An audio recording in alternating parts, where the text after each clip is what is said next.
سوال ہوا کہ سیدنا امیر معاویہ رضی اللہ تعالیٰ عنہ سیدنا حسن سے خلافت لی، اس کی وجوہات کیا ہیں؟ اگرچہ سیدنا حسن کا مقام زیادہ ہے، بریکٹ میں لکھا ہوا ہے اگرچہ سیدنا حسن کا مقام زیادہ ہے۔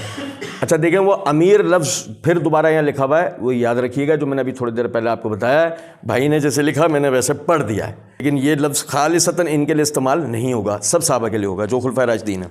اچھا جی، سیدنا حسن سے خلافت لی، اس کی وجوہات کیا ہیں؟ نہیں، معاویہ رضی اللہ عنہ نے تو کوئی خلافت نہیں لی، کہیں بھی نہیں، کسی ضعیف روایت میں بھی نہیں ہے کہ معاویہ رضی اللہ تعالیٰ عنہ نے حسن رضی اللہ عنہ سے خلافت لی۔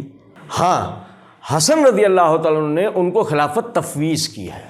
یہ سمجھ رہے ہیں میری بات کیا نہیں؟ اس کی مثال بالکل اس طرح ہے کہ جیسے میں کسی کو اہل سمجھتا ہوں ایک کام کا، وہ خود تو اس کے لیے آگے آیا نہیں، میں نے اس کے سارے انتظامی امور سنبھالے، انتظامی امور سنبھالنے کے بعد ساری ترتیب ورتیب بنا کے سب کچھ سارے معاملات کر کے ایک دم اس کا ہاتھ آگے بڑھایا، چلو بھائی کام کرو۔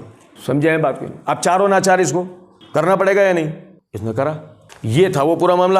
جہاں تک رہی یہ بات کہ سیدنا حسن کا مقام زیادہ ہے، سیدنا حسن کا مقام زیادہ ہے، سوال یہ پیدا ہوتا ہے اس کے ہمارے پاس کیا دلیل ہے؟ صحابہ میں بات کریں، کسی عقیدت میں نہیں، علمی بات کریں، کسی عقیدت میں نہیں۔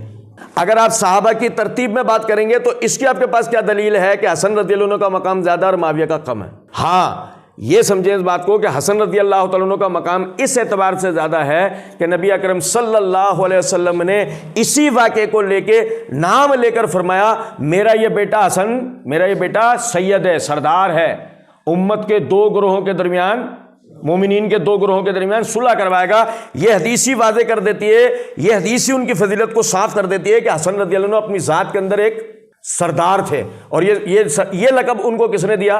محمد الرسول اللہ صلی اللہ علیہ وسلم۔ سمجھ رہے بات کو؟